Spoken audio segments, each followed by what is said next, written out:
이게 9월 4일하고 9월 5일 이럴 때 심었거든요. 근데 이게 너무 많이 자랐죠. 안에 막 차고 있어요. 벌써. 이게 어떤 분이 웃자람이 아니냐. 너무 많이 자랐죠. 웃자람이 아니냐.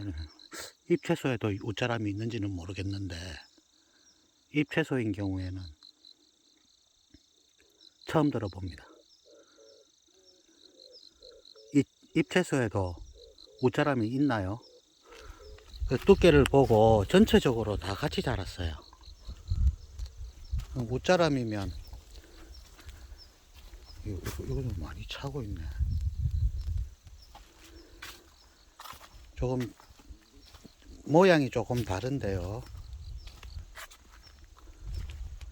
이거는 그런 거는 아닌 것 같고, 이런 경우를 제가 몇 번 봤는데 이게 어른 상체만 하게 자랍니다. 이게 나중에. 그런데 우리 그 너무 크면 맛이 없다고 하잖아요. 이거는 안 그렇습니다. 이 밑에 흙이 정말 잘 만들어진 것 같아요. 이 보면 웃자람 같은 거는 우리 생강 같은 거 보면 웃자람이 있거든요. 그럼 이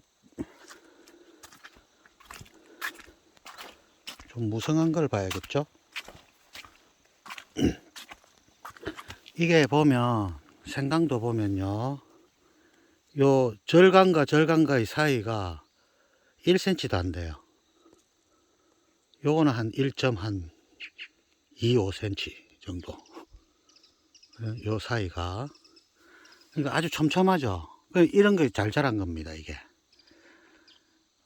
이 생강은 음지식물이 돼가지고 여름철에 이거 차강을 해주는 경우가 있거든요. 그러면 웃자람 됩니다. 이게 이 절간 길이가 엄청 길어요.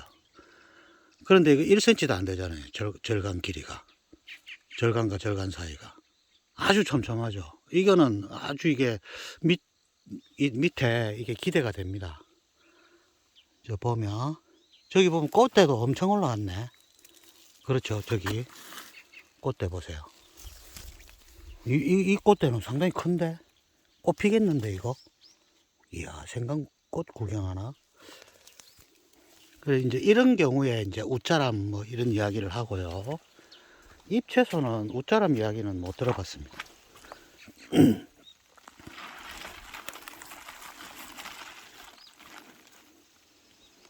그렇고요.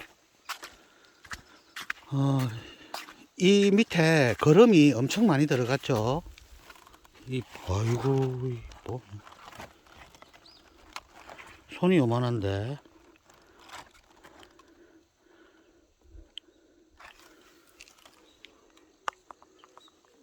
손이 큰 편인데, 어이구, 많이 큽니다.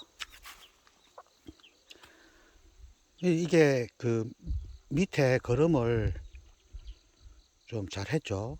저 앞에 거름치는 영상도 있습니다. 아주 다양하게 들어갔죠. 한 7, 8가지 들어갔습니다. 밑에. 이게 한 8년 이상 됐기 때문에 지금 이 밭 만든 지가, 그리고 이제 농약 비료 이런 걸 일체 쓰지 않죠. 그러니까 흙이 검사는 안 해봤는데 뭐 거의 알칼리성으로 되어 있지 않느냐. 지금 생육 상태를 보면 흙의 상태를 짐작할 수 있는데요. 이 밭도 포크레인으로 다 뒤집었거든요. 우리 농장 전체 다 뒤집었어요. 몇 천만 원 들었을걸요. 포크레인 비만. 전체 다 뒤집었는데요. 그 공투를 가지고. 이 밑에 토양 상태가 상당히 이제 건강하지 않느냐. 두더지도 많고 지렁이도 많고 막 퇴비도 완숙 퇴비만 쓰거든요. 처음에는 소똥 거름을 뭐 500평당 20톤 이렇게 계산해 가지고 5년 동안 집어넣고요. 그 다음부터는 이제 포대거름 있죠. 농협에서 주는 거.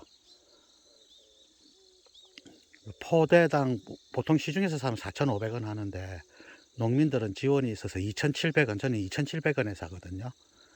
그거를 갖다가 2년 이상 묵힌 거, 2년 이상 묵혀갖고만 쓰거든요. 그러니까 이 미부숙 퇴비를 안 쓰죠.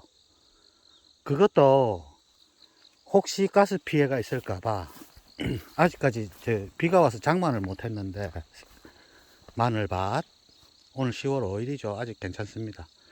근데 마늘이 홍산 마늘이기 때문에 조금 늦기는 해요. 그래도 괜찮아요. 이렇게 뿌려놓고 일주일 이상 비도 맞히고 말리고 막 이렇게 합니다. 이렇게 해서 쓰기 때문에 별로 미부숙 퇴비 피해 이런 거 없습니다. 뭐가 수북하죠. 30일밖에 안 됐는데. 30일 더 된 거 같은데. 9월 달에 심었거든요. 9월 5일. 그럼 10월 5일이니까 딱 한 30일인데.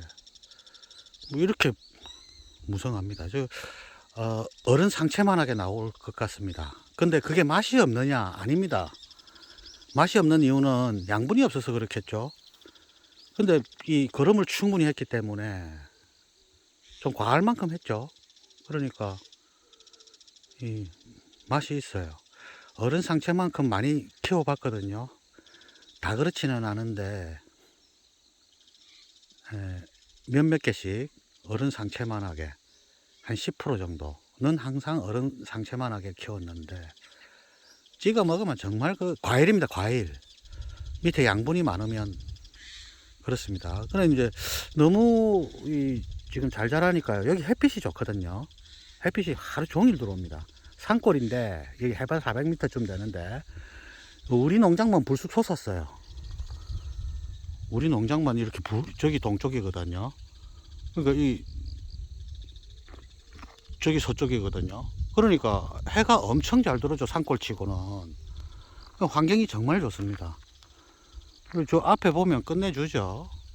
여기서 보면 망중한 하기에는 최고입니다. 오늘 흐리죠. 그러니까 이제 추비를 좀 해야겠습니다. 왜냐하면 이제 양분이 없으면 맛이 없거든요. 그래서 저렇게 잘 자라는 거 보니까 밑에 거름을 많이 빨아먹고 있다는 이야기죠. 그러니까 한 번은 좋습니다. 그런데 문제는 뭐냐 하면 저는 무비료이기 때문에, 비료를 안 주기 때문에 추비할 게 별로 없어요. 비료하는 사람들은 저 중간에 뚫어 가지고 비료도 주고 헛골에도 비료 뿌려주고 이러잖아요. 그거 화학 비료잖아요. 그거는 치는 순간 배추 맛 다 떨어집니다. 그 비료에서 쓴맛을 내고요, 농약에서 떫은 맛을 냅니다. 섞이면 싸한 맛 납니다.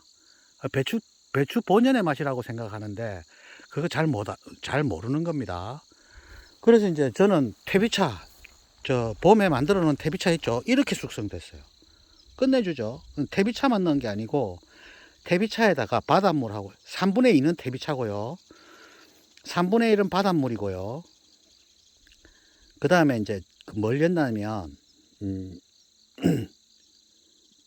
식초, 방제도 할 겸 해서 식초에 달걀 껍질 넣어 놓은 거 있거든요. 오래된 거.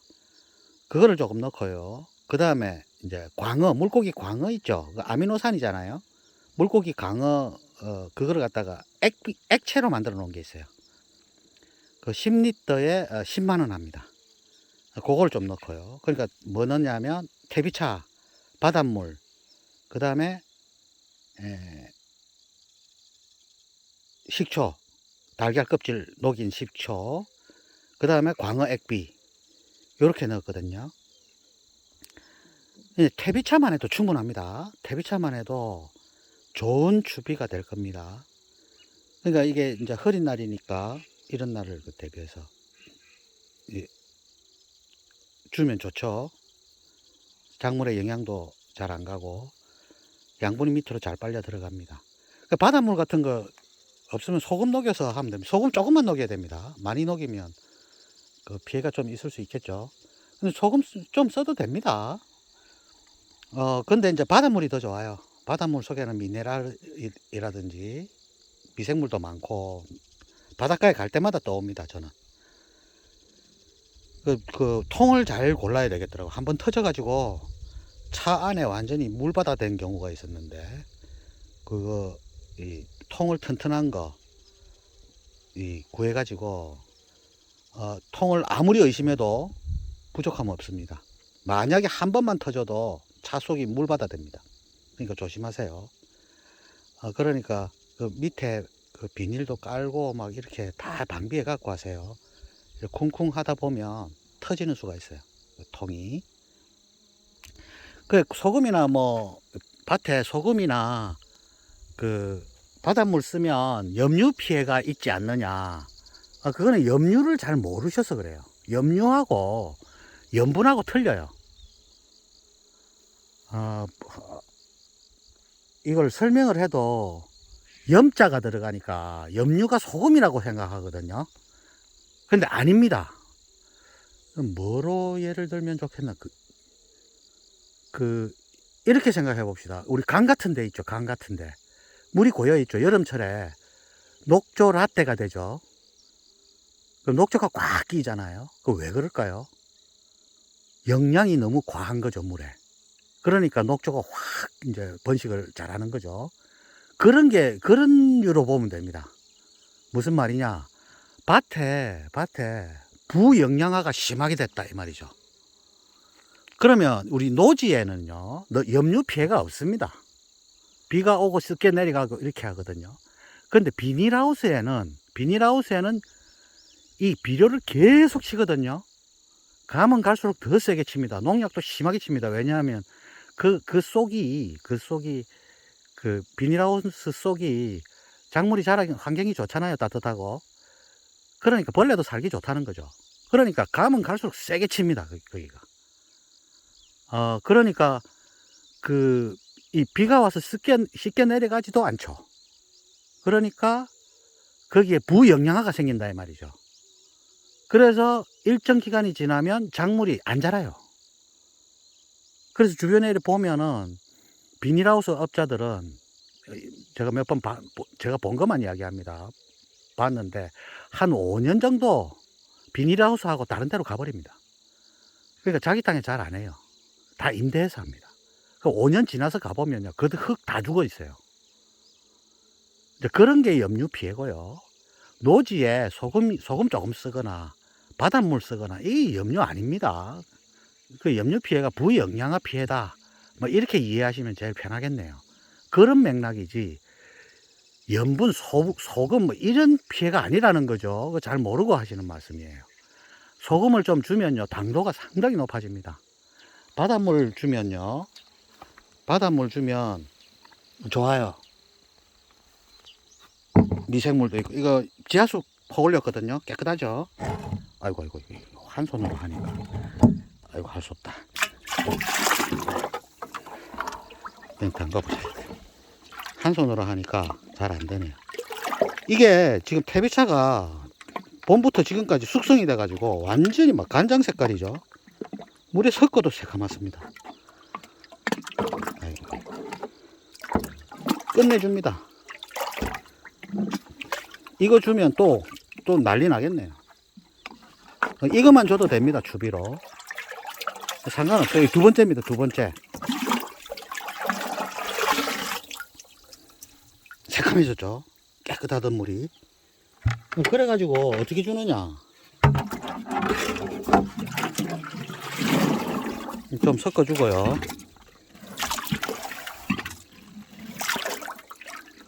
저는 모든 작물에 이걸로 추비합니다.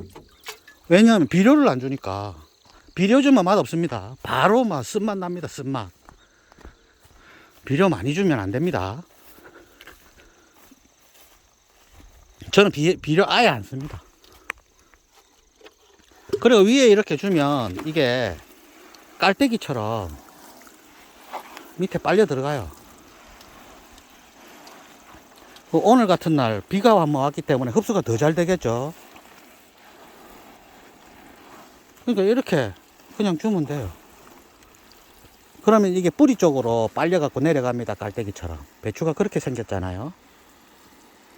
그러니까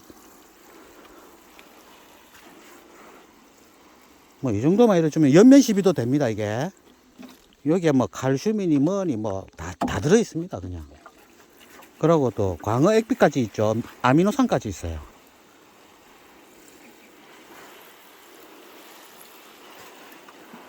광어 액비가 동물성 아미노산인데, 요 밑에 미생물이 많기 때문에요. 상당히, 미생물이 다 분해해 줍니다. 그리고 이 동물성 아미노산이지만 일단 줘보니까요, 이파리 색깔이 틀립니다. 그러니까 효과가 있다는 거죠.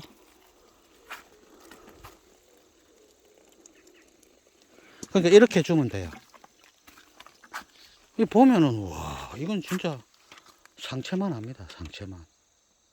이게 나중에 보면 볼만 하겠네요. 2달 더 커야 되거든요, 이게.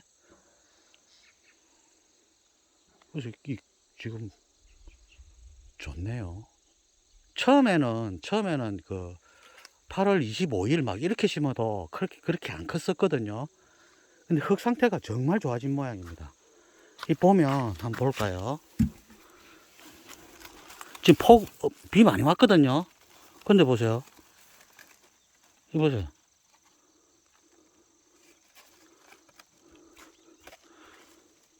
흙 진짜 이 뿌리 잘 뻗지 않겠어요, 이거? 그죠? 그래 놓으니까 여기 뭐 토탄, 랑베나이트, 고아노, 뭐 토탄이 늘 말씀드리지만 석탄이 되기 직전의 상태를 토탄이라 하죠. 뭐 그런 토탄하고 많이 들어갔죠. 엄청 부숙 대비에다가 뭐. 그러니까 잘 자랐습니다. 그러니까 추비는 이렇게 저는 합니다. 이게 잘 자라기 때문에 양분이 많이 필요하겠죠. 그러니까 많이 줄 수 있으면 많이 줄 수 있는 대로 최대한 많이 주는 게 좋습니다. 지금 이거 퇴비차 주는 것도 쉬운 일은 아닙니다. 물을 계속 들어가고 물조리개로 주니까 그냥 맹물 줄 때는 이 분소스로 주는데, 그리고 여기는 해발이 한 400m 주면 되거든요. 그러니까 이게 지하수거든요. 지하수가 깊이 내려갔어요. 바위 틈에 그 관정이 꼽혀 있거든요. 그러니까 안 반수입니다. 그러니까 뭐 개울물 뭐 이런 건 많이 오염돼 있잖아요. 그러니까 물도 깨끗하죠. 좋은 물을 주면 좋은 물로 들어가지 않겠어요? 오염된 물보다는 뭐 좋지 않겠어요?